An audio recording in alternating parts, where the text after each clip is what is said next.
I am 95 years old. I've outlived my wife. I have outlived my friends. I have outlived my enemies. And I've outlived the version of myself that used to give a damn about what people thought of me. I am standing at the very edge of the cliff. I can see the bottom.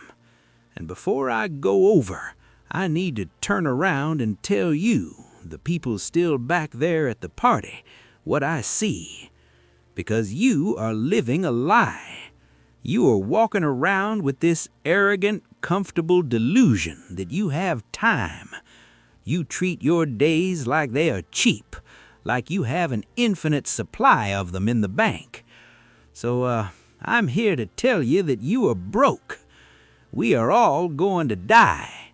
You know this intellectually, but you don't know it. You don't feel the cold steel of it against your neck. If you did, you wouldn't be living the way you are. So, let me tell you about a man named Jack. It was 1968.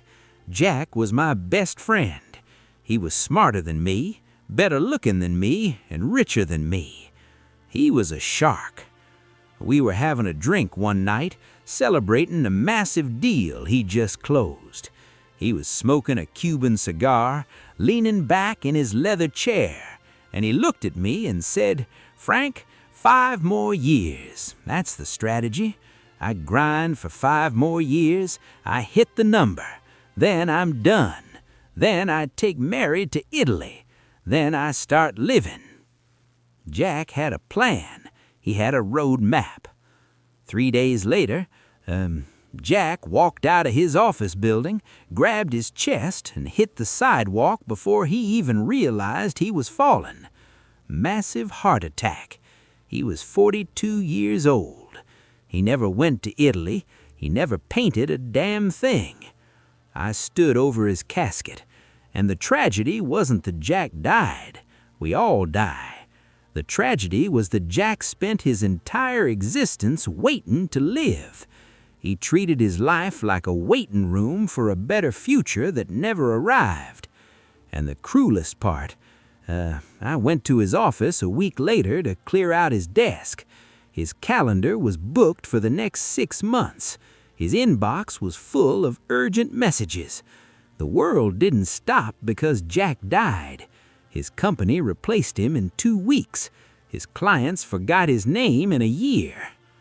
And right now, looking at you, I see Jack. You are telling yourself the same lie. I'll be happy when I get the promotion. I'll take the trip when the kids are older. I'll forgive my brother when he apologizes.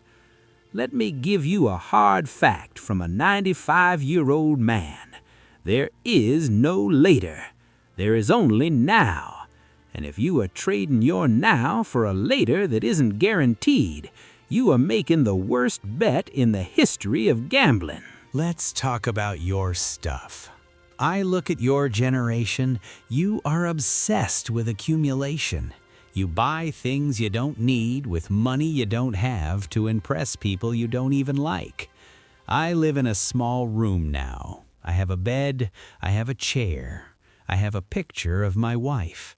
I used to have a big house. I used to have luxury cars. I used to have a garage full of toys. And I am telling you, with the absolute clarity of the end game, it is all garbage. I have been to a lot of funerals. I have never, not once, seen a U-Haul trailer following a hearse. When you die, your kids are going to hire a stranger to come into your house and throw 90% of your precious stuff into a dumpster. The other 10%, they'll sell at a yard sale for quarters. That is the sum total of your materialism, future trash. So why are you putting yourself down so far to buy it? Why are you working 60 hours a week, missing your daughter's childhood to pay for a car that sits in traffic? It is madness, and you won't realize it's madness until you are sitting where I am sitting, and by then it is too late to return the merchandise. Let me tell you about the big victory. It was 1979. I won the Businessman of the Year award in my city. Big banquet, black tie. I walked up to the podium. People applauded. I felt like a god. I felt like I had won the game. I went home that night holding the trophy. My house was dark. My wife Eleanor was asleep. My kids were asleep. I sat at my kitchen table alone, drinking a scotch, staring at this piece of glass. And I realized the applause had stopped. The people at that dinner didn't care about me. They cared about what I could do for them. And the people upstairs, the people who actually love me, I had neglected them for months to win that piece of glass. I missed my son's varsity games to stay late at the office. I missed my anniversary dinner to close a merger. And for what? That trophy is currently in a box in a basement somewhere. I don't even know where it is. But the memory of my wife's sad eyes when I told her I couldn't make it to dinner, that is right here. That stays. You think your career is your legacy. It's not. It's a transaction. You are selling the hours of your life, hours you will never ever get back to build someone else's castle. If you drop dead today, your job would be posted online before your obituary. Do not worship at the altar of your career. It will not love you back. It will not hold your hand when the lights go out. So what matters? If the money is fake, and the career is a trap, and the stuff is garbage, what is left? I'll tell you, the only things you get to keep are the things you gave away. The love you gave, the time you gave, the connection. I sit here in this chair and I don't replay my business deals. I replay the Sunday mornings with Eleanor. I replay the sound of my daughter laughing when she was 3. I replay the time I helped a stranger push his car out of a snowbank. That is the only wealth there is. So, here is my challenge to you. Here is the no BS strategy for the rest of your life.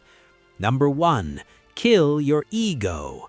You are so terrified of looking foolish. You don't take the risk. You don't start the business. You don't ask the girl out. Why? Because you are afraid of what they will think. Let me liberate you. Nobody is watching you. They are too busy worrying about themselves. You are the main character only in your own head. To everyone else, you are background noise. Stop letting your fear of other people's judgment paralyze you. Their judgment will rot in the ground right next to them. Number 2, practice the last time. This is a stoic technique, and it will change your life. Every time you do something, anything, remind yourself that one day you will do it for the last time. One day you will pick up your child for the last time. One day you will kiss your spouse for the last time. One day you will drink a cup of coffee for the last time. You don't know when that day is. It could be 10 years from now. It could be today. If you live with that knowledge, you will never take a moment for granted again. You will taste the coffee. You will hold the hug a little longer. Number 3, wake up. I'm 95. My back hurts, my eyes are dim, but you have the golden ticket. You have your health, you have your youth, and you are spending it scrolling through a phone. You are numbing yourself. Stop it. Go outside. Feel the wind. Look at the sky. Call your mother. Forgive your enemy. Not for them, but because you don't have time to carry the luggage of hate anymore. We are all going to die. It is the only guarantee we have. But most people never actually live. They just exist. They stay safe. They stay comfortable. And then they expire. Don't be like Jack. Don't wait for the 5-year plan. eat the good food, buy the plane ticket. Say, I love you first, because the clock is ticking. Can you hear it? That is the sound of your life running out. Don't let it run out empty. I'm tired now. Go live.